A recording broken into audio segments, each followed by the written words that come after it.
समय की बात है जब एक गांव में एक छोटा सा परिवार रहता था।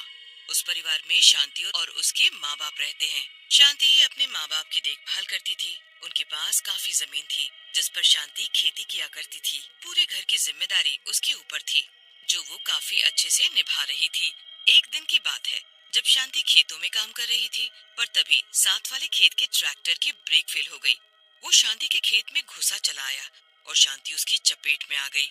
पास में ही हरी नाम के लड़के का भी खेत था जो जल्दी से शांति के माँ बाप को बुलाने गया। हे भगवान, ये क्या हो गया? शांति के बाबूजी जल्दी से खेत में जाते हैं तो वहाँ शांति मरी पड़ी होती है। उसके माँ बाप फूट फूट कर रोने लगते हैं।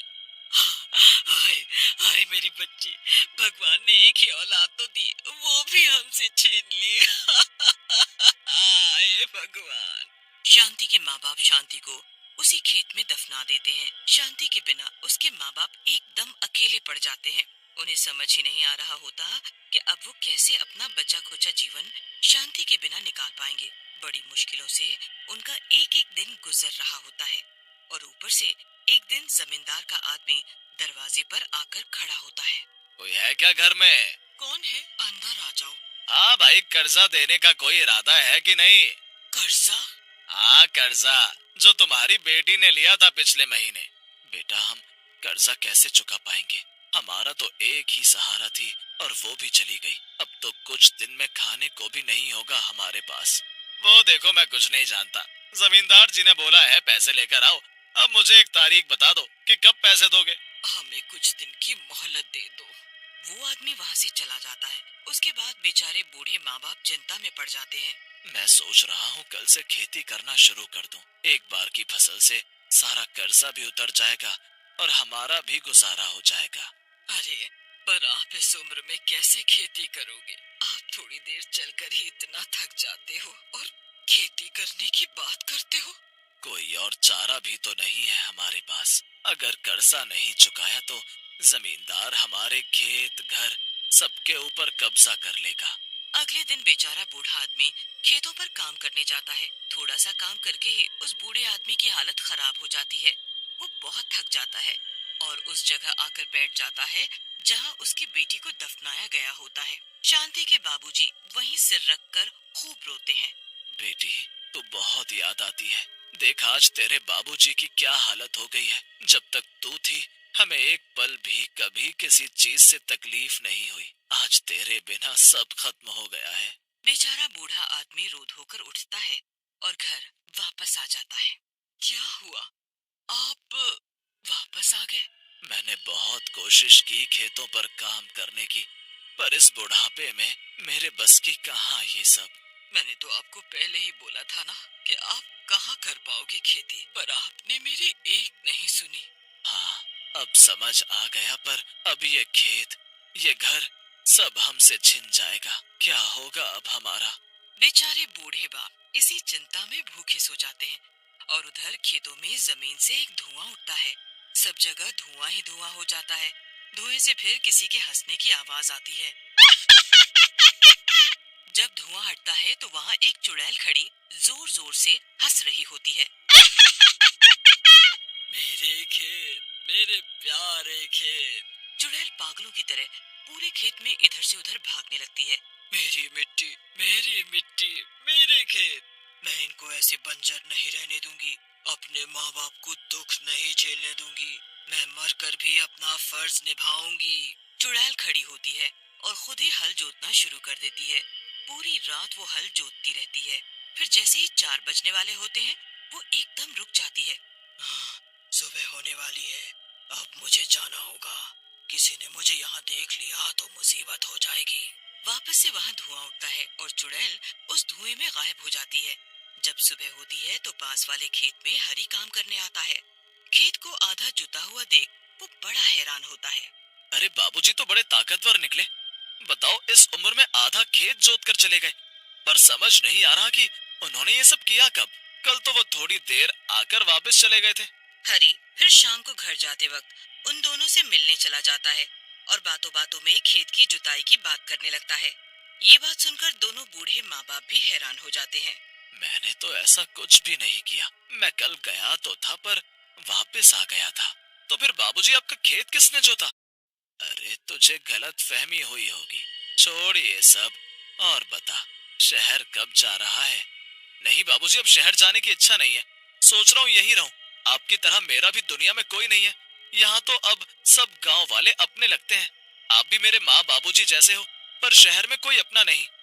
ये तो तूने सही कहा। यही रहे आराम से, दिक्कत क्या है? हरी काफी देर वहाँ बैठता है और फिर अपने घर चला जाता है। रात काफी हो चुकी होती है और जब पूरा गांव सो जाता है तो फिर से उस खेत में धुआं उठता है और वही चुड़ैल वापस आ जाती है। अभी आधा खेत बचा हुआ है। मुझे आज रात रात में पूरे खेत को जोतना ही होगा। चुड़ैल पूरी मेहनत से बाकी का खेत भी जोतने में लग जाती है।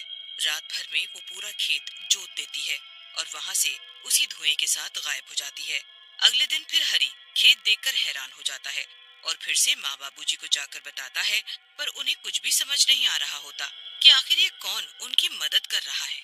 आखिर कौन है जो हमारी मदद कर रहा है? क्यों ना आज रात को हम जाकर देखें? हाँ? रात को बाबूजी अकेले जाते हैं और छुपकर देखते हैं, पर वहाँ कोई भी नहीं होता। सब ऐसे के ऐसे ही पड़ा रहता है।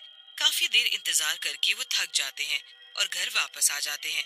उनके जाने के बाद जब 12 बजते हैं तो चुड़ैल फिर से आ जाती है।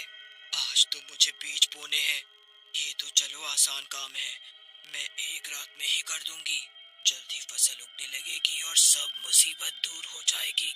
चुड़ैल फटाफट फटाफट पूरे खेत में बीज बो देती है। जब थोड़े दिन बाद खेत में छोटे छोटे अंकुर निकलने लगते हैं, तब हरी जल्दी से माँ बाबूजी के पास जाता है और उनको खेतों में लेकर आता है। अरे, ये तो वाकई चमत्कार हो गया। मुझे नहीं पता, पर ये तो सच में चमत्कार ही है। पूरे खेत में फसल उगना शुरू हो गई। और देखो, जहाँ मेरी बेटी है वहाँ एक घास तक नहीं उग रही।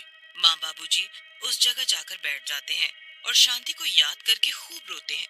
उनके रोते ही वहाँ बारिश शुरू हो जाती है और उनको घर वापस आना पड़ता है। उसके बाद चुड़ैल रोज रात को आकर अपने जादू से बारिश करती है। कुछ ही समय में खेत में लहराती हुई फसल उग जाती है। माँ बाबूजी को तो समझ ही नहीं आ रहा होता कि आखिर ये सब कौन कर रहा है। एक दिन फिर दोनों बूढ़े माँ बाप सोचते हैं कि वो पूरी रात वही खेत बैठकर देखेंगे आखिर ये सब कर कौन रहा है।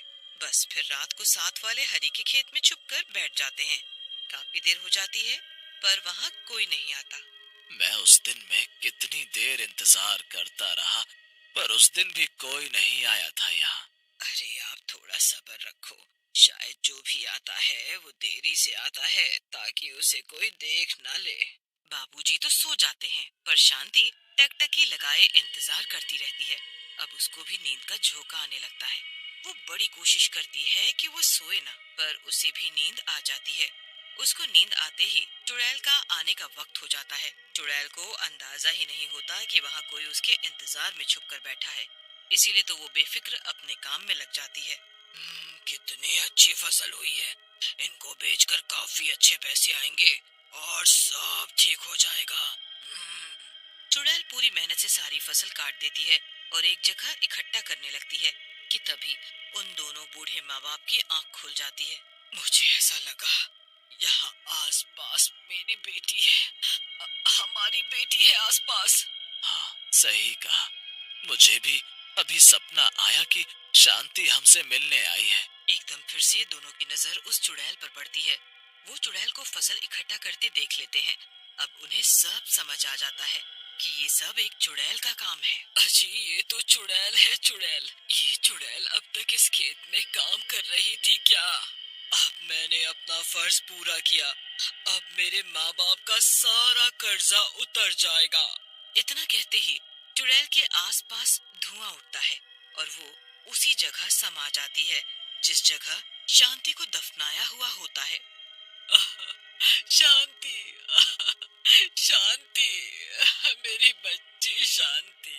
दोनों भागते हुए जाते हैं पर तब तक वो चुड़ैल अंदर समा चुकी होती है। अरे हम कैसे नहीं समझ पाए बेटी कि वो तू ही थी।